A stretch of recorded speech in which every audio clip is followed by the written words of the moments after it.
আসসালামু আলাইকুম সবাইকে। প্রিয় শিক্ষার্থী বন্ধুরা সবাইকে স্বাগতম জানাচ্ছি দ্য লার্নিং টিউবের আরও একটি এপিসোডে।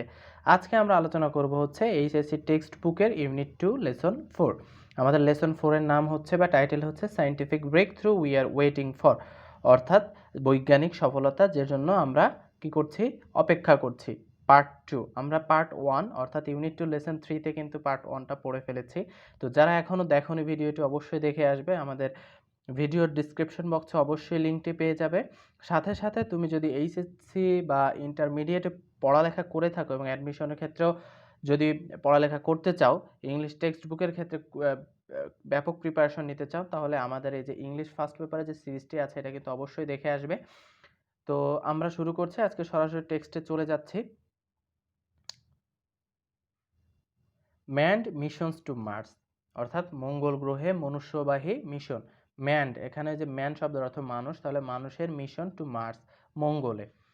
পুটিং ম্যান, মানুষকে রাখা, অন মার্স, মঙ্গলে, হ্যাজ বিন, হয়েছে, অ্যান আইডিয়া, একটি পরিকল্পনা বা আইডিয়া, ইন সায়েন্স ফিকশন, অর্থাৎ যে বৈজ্ঞানিক আমাদের কল্পনা বা জল্পনা কল্পনা যেটাকে বলা হয়ে থাকে বা কল্পকাহিনী। ফিকশন শব্দের অর্থ কল্পকাহিনী, তাহলে বৈজ্ঞানিক কল্পকাহিনীতে। ফর কোয়াইট এ হোয়াইল, অনেক দিন ধরে। তাহলে মানুষকে মঙ্গল গ্রহে রাখা দীর্ঘকাল ধরে বৈজ্ঞানিক কল্পকাহিনীতে কি হয়েছে, একটি ভাবনা হিসেবে চলে আসছে বা ভাবনা হয়েছে। হাউএভার, যাই হোক, when man first walked on the moon, যখন মানুষ প্রথমে চাঁদে হাঁটলো। হোয়েন ম্যান, যখন মানুষ ফার্স্ট প্রথম ওয়াকড হেঁটেছিল, অন দ্য মুন, চাঁদে। Walking on Mars suddenly seem to feasible, walking on Mars অর্থাৎ মঙ্গল গ্রহে হাঁটা, সাডেনলি হঠাৎ, সিমড, সিম শব্দের অর্থ হচ্ছে মনে হওয়া, সিমড ফিজিবল, ফিজিবল শব্দের অর্থ কি, সম্ভব। তাহলে মানুষের কাছে কি মনে হয়েছিল, যে মঙ্গল গ্রহে হাঁটাও সম্ভব। A manned mission to Mars would be a huge milestone in space exploration, অর্থাৎ মানুষের মিশন টু মার্স, মঙ্গলে, উড বি, হবে, আ হিউজ মাইলস্টোন, একটা বড় ধরনের মাইল ফলক, ইন স্পেস এক্সপ্লোরেশন, অর্থাৎ মহাশূন্যের যে আমরা কি বলা যায়, এটা মহাশূন্য এক্সপ্লোরেশনের ক্ষেত্রে এই যে একটি বড় একটা মাইল ফলক হবে। It would allow a more in-depth study of the red planet. It would allow, এটা আরো কি করবে, অনুমতি দিবে, a more in-depth study, মানে খুবই গভীর পড়ালেখা, of the বা গবেষণা, of the red planet, লাল কি সম্পর্কে, লাল গ্রহটির ব্যাপারে আমাদেরকে কি করবে, গভীর স্টাডি বা গবেষণা করতে অ্যালাউ করবে। অ্যান্ড মেনি হ্যাভ আর্গিউড, এবং অনেকেই কি করে, যে তাদের যুক্তি স্থাপন করে বা যুক্তি উপস্থাপন করে, যে building a permanent base on Mars is much more practical than building on the moon, মানে হচ্ছে বিল্ডিং আ পার্মানেন্ট বেজ, একটি স্থায়ী বসতি স্থাপন, অন মার্স, মঙ্গল গ্রহে একটি স্থায়ী বসতি স্থাপন, ইজ মাচ মোর প্র্যাকটিক্যাল, কি, এটা খুবই ব্যবহারিক, দেন বিল্ডিং অন দ্য মুন, অর্থাৎ চাঁদে আমাদের বসতি স্থাপন হচ্ছে, মঙ্গল গ্রহে বসতি স্থাপন করা হচ্ছে মোর প্র্যাকটিক্যাল বা বেশি ব্যবহারিক। A mission to Mars would be similar to the moon landings. A mission to Mars অর্থাৎ মঙ্গল গ্রহে মিশন, উড বি হবে, সিমিলার টু মানে সমান, টু দ্য মুন ল্যান্ডিংস অর্থাৎ চাঁদে অবতরণের সমান হবে, বাট কিন্তু মাস মোর ডিফিকাল্ট, কি হবে, আরো বেশি কঠিন হবে। The trip is about 100 Times longer, the trip মানে যাত্রা, ইজ অ্যাবাউট হয় প্রায় 100 টাইমস লঙ্গার, 100 গুণ দীর্ঘ, মানে চাঁদে আমরা অবতরণ করতে যত সময় লেগেছে তার চেয়ে 100 গুণ দীর্ঘ হবে এই যাত্রাটি। And there are new problems, এবং অনেক কি আছে, নতুন সমস্যা আছে, সাচ অ্যাজ, যেমন দ্য মার্শিয়ান ওয়েদার, অর্থাৎ মঙ্গল গ্রহের যে আবহাওয়া, হুইচ মাস্ট বি কনসিডার, যেটাকে অবশ্যই বিবেচনা করতে হবে। নাসা কারেন্টলি হ্যাজ প্লান্স, নাসার কি আছে, বর্তমানে পরিকল্পনা আছে, to have a man on Mars sometime in the 2030s, অর্থাৎ 2030-এর দশকে নাসার কি আছে, প্ল্যান আছে, টু মার্সে মানুষ প্রেরণ করা। হোয়াইল, যেখানে the ESA plunge to do so also around the same time, যেখানে ইউরোপিয়ান স্পেস যে সংস্থাটি আছে বা অ্যাসোসিয়েশনটি আছে, সেটা তাদের কি আছে, তাদের প্ল্যান আছে যে একই রকম করা, সেম টাইমে। রাশিয়া হ্যাজ প্লান্স, রাশিয়ারও কি আছে, পরিকল্পনা আছে, টু লঞ্চ, শুরু করা, আ ম্যান্ড মার্স মিশন বাই 2020, অর্থাৎ 2020 সালের ভেতরে রাশিয়ার মঙ্গল গ্রহে মানুষের যে মিশন এটা শুরু করার প্ল্যান আছে বা পরিকল্পনা আছে। ওকে, এরপরে আমাদের আছে হচ্ছে nano medicine. Nano technology has the potential, nano টেকনোলজির কি আছে, সম্ভাবনা আছে, to revolutionize several fields. Revolutionize শব্দের অর্থ বিপ্লব সাধন করা বিভিন্ন ক্ষেত্রে, but its greatest contribution may very well be in medicine, কিন্তু এর যে সবচেয়ে বড় অবদান মে হতে পারে, ভেরি ওয়েল খুবই ভালো, বি ইন মেডিসিন, মেডিসিনের ক্ষেত্রে এর অবদান অনেক বড় হতে পারে। The applications of nano technology in medicine are literally endless, অর্থাৎ অ্যাপ্লিকেশন অর্থ হচ্ছে প্রয়োগ, অফ ন্যানো টেকনোলজি, ন্যানো টেকনোলজির যে প্রয়োগ ইন মেডিসিন, মেডিসিনের ক্ষেত্রে বা ঔষধের ক্ষেত্রে, আর লিটারেলি এন্ডলেস, আক্ষরিকভাবে এটা অসীম।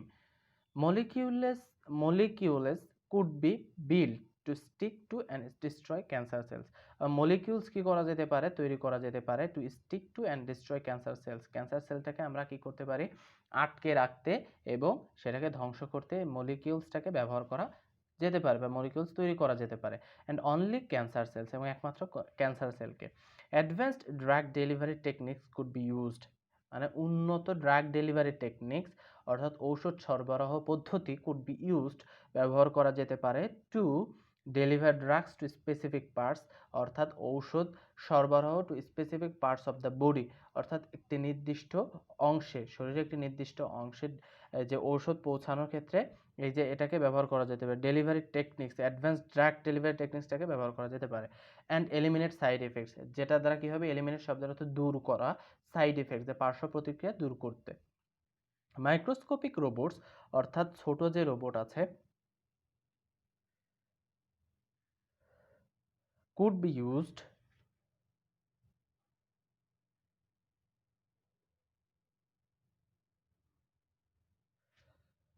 মাইক্রোস্কোপিক রোবটস অর্থাৎ আণুবীক্ষণিক রোবট কুড বি ইউজড, ব্যবহার করা যেতে পারে, to perform ultra delicate surgeries, অর্থাৎ অতি সূক্ষ্ম সার্জারিতে, টু রিপেয়ার ড্যামেজ টিস্যু, অর্থাৎ যে ড্যামেজড ক্ষতিগ্রস্ত টিস্যুটাকে পুনরুদ্ধার করতে বা এটাকে ঠিক করতে, অর টু হান্ট ডাউন এবং শিকার করতে, অ্যান্ড ডিস্ট্রয় সার্টেন সেলস, কিছু সেলকে কি করতে, ধ্বংস করতে, like cancer cells or bacteria অথবা cancer সেলকে।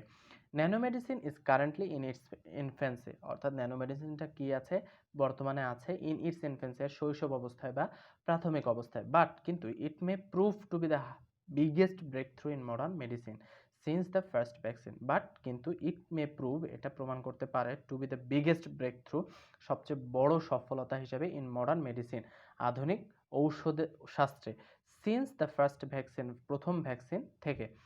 Journey to the centre of the earth, পৃথিবীর কেন্দ্রে ভ্রমণ, জার্নি শব্দের ভ্রমণ, two the centre of the earth, পৃথিবীর কেন্দ্রে। ইন দ্য 19th সেঞ্চুরি, 19 শতকে, ইট ওয়াজ জেনারেলি থট, এটা সাধারণত ভাবা হতো যে, man would reach the centre of the earth long before he reach the moon, man would reach, মানুষ পৌঁছাবে, the centre of the earth, পৃথিবীর কেন্দ্রে, long before he reach the moon, অর্থাৎ অনেক আগে, কিসে, চাঁদে পৌঁছানোর অনেক আগে মানুষ কি করবে, কোথায় পৌঁছবে, যে পৃথিবীর কেন্দ্রে। দিস শোজ, এটা দেখায়, just how unpredictable technology can be, অর্থাৎ কতটুকু অভবিতব্য হতে পারে কি টেকনোলজি। আনপ্রেডিক্টেবল শব্দের অর্থ হচ্ছে অভবিষ্যৎযোগ্য, প্রেডিক্টেবল শব্দের অর্থ আমরা জানি যে ভবিষ্যৎবাণী করা যায় এমন, অর্থাৎ দূরদর্শী, আর আনপ্রেডিক্টেবল শব্দের অর্থ বলতে পারে অদূরদর্শী, অর্থাৎ ভবিষ্যৎ সম্পর্কে জানা যায় না এমন, তাহলে টেকনোলজি এমন। A journey to the center of the earth is actually much more difficult than it sounds.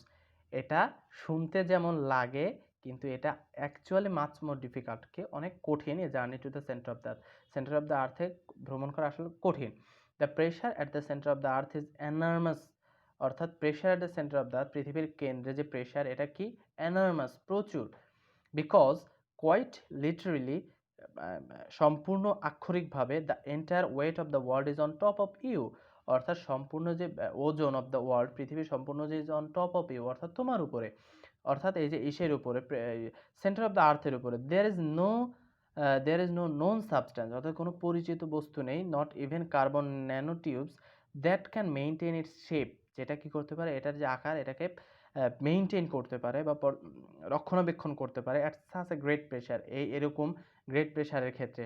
While the earths deep interior May offer vast amounts of energy, কিন্তু হোয়াইল যেখানে দ্য আর্থস ডিপ ইন্টেরিয়র অর্থাৎ পৃথিবীর যে গভীর অন্তর্দেশ আছে এটা কি করতে পারে মে অফার, এটা কি করতে পারে অফার করতে পারে ফার্স্ট অ্যামাউন্টস অফ এনার্জি, অনেক বা প্রচুর পরিমাণে শক্তি। It may be quite a while before we can tap into it directly, অর্থাৎ আমাদের পক্ষে সরাসরি সেটাকে কি করা সম্ভব না।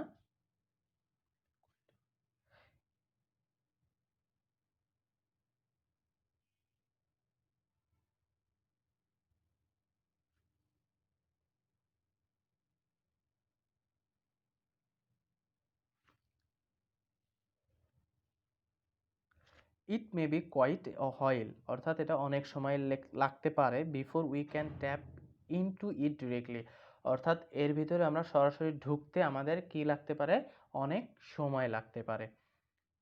তো প্রিয় বন্ধুরা, আজকে ছিল এ পর্যন্ত। আমাদের পরবর্তী ভিডিও দেখার আমন্ত্রণ জানিয়ে আজকের মতো বিদায় নিচ্ছি। আসসালামু আলাইকুম।